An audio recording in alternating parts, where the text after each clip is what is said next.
Hi guys, I'm back with the most scrumptious, delicious, gravy-filled vegetarian koftas, which you'll find it really hard to resist its blend of spices. It's rightly coated. Koftas is the heaven on a plate. So, you're watching Simply Vegetarian and I'm Jeera. So let's start with the ingredients.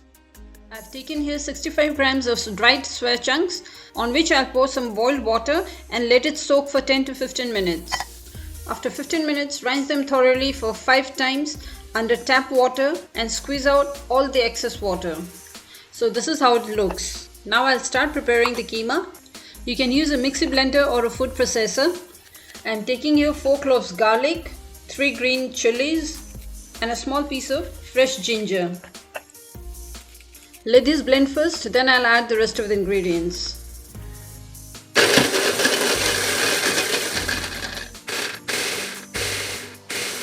Nicely done, scrape the sides and then add a tablespoon of fresh coriander. Then adding all the soya chunks. Just remember that the excess water has to be squeezed out.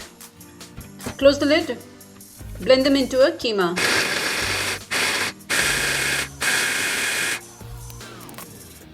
In 2 minutes, it's ready to transfer into another bowl. So here it looks like this, nicely minced. I'll keep this aside and mash the potato first. 1 medium-sized boiled potato is enough for this quantity of soya chunks. Taking the help of a fork, you can use a potato masher if you have. Roughly mash them and add in the keema. Rest of the mashing will be done with the keema. Now adding salt, half a teaspoon, 1/4 teaspoon of Garam Masala, half a teaspoon Jeera Powder and Aamchur powder, half a teaspoon. Now dig in your fingers and mix them all nicely. Also break all the lumps of alus you get. After getting almost a smooth texture, it's time to add ground flour or besan, because we need to bind them into a soft dough and form small balls to fry. So first I'm adding only 2 tablespoons and check the consistency if I can form a ball. If still it's too soft or soggy, then I have to add more of the flour. So this is the reason why we need to squeeze out as much water as possible from the soya chunks before we put them in the blender, because adding too much of besan in the keema will result into a besan kofta rather than the delicious tasty soya chunk kofta. Adding 1 more tablespoon of flour. I used total 3 tablespoons of it. Now let me check if this forms a ball. Yeah, perfect. Now I can divide them into small portions. A piece of advice here: if your keema dough is too stiff, you'll get a hard kofta which will not be able to soak the gravy, and if the keema is too soft, it'll be difficult to hold shape and we cannot deep fry them. So here I shaped 20 small balls ready to get fried. Keep ready a frying ladle or a strainer on one side and heat oil until it's 180 degrees Celsius. We need to deep fry the kofta balls. Be super careful and start adding 4 to 5 at a time. Deep fry them at medium-high heat until they are golden in color. One batch takes 3 minutes to fry on all sides.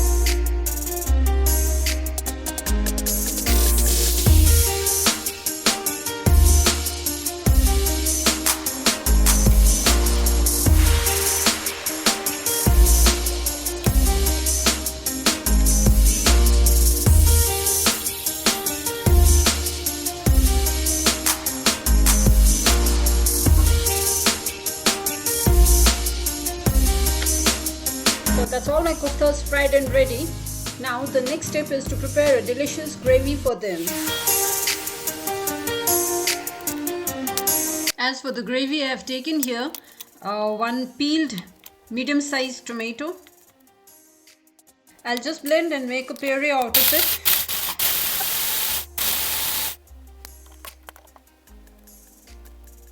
As this is done, I'll keep the other ingredients ready as well. Require small to medium sized finely chopped onion.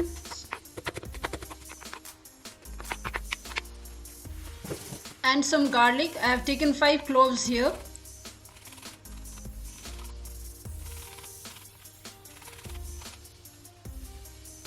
Now heat a thick bottom pan or karahi. I am using the same oil in which I have fried the koftas. I'll remove the rest and keep only around 1 tablespoon. Keep the flame on medium and add garlic and onion. Saute for some time until translucent in color.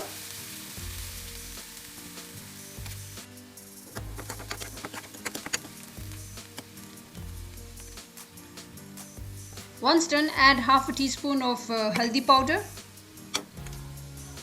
Then a teaspoon of Kashmiri red chili powder for that beautiful color. A pinch of hing. Give a slight mix. Let all these cook in the oil. Quickly add dhania powder around 1 teaspoon. Jeera powder half a teaspoon. Salt as per taste. I used around half a tablespoon. Stir and cook the masalas for half a minute.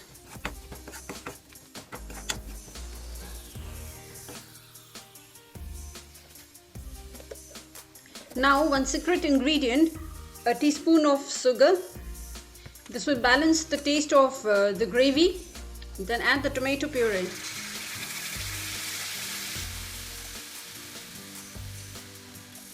Give a quick mix, cover the wok and let the tomatoes cook for 5 minutes. After 5 minutes you can notice that the tomatoes have left the sides. That's well cooked. Now is the time to add the last masala. I'm using here cinnamon powder around 1/4 teaspoon. Instead, you can even use garam masala. Finally, for a gravy consistency, we require a teaspoon of corn flour. Mix the corn flour with a little bit of water, make it lump free, and then add it in the masala along with the water.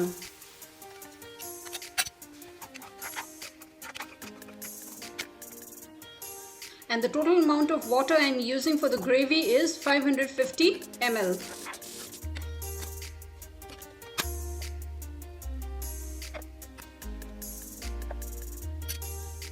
Now cover the lid halfway through and let it boil for 5 minutes.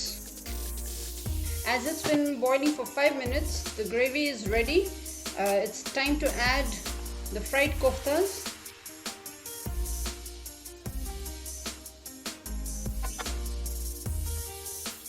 Let that boil for 2 to 3 minutes and put off the stove.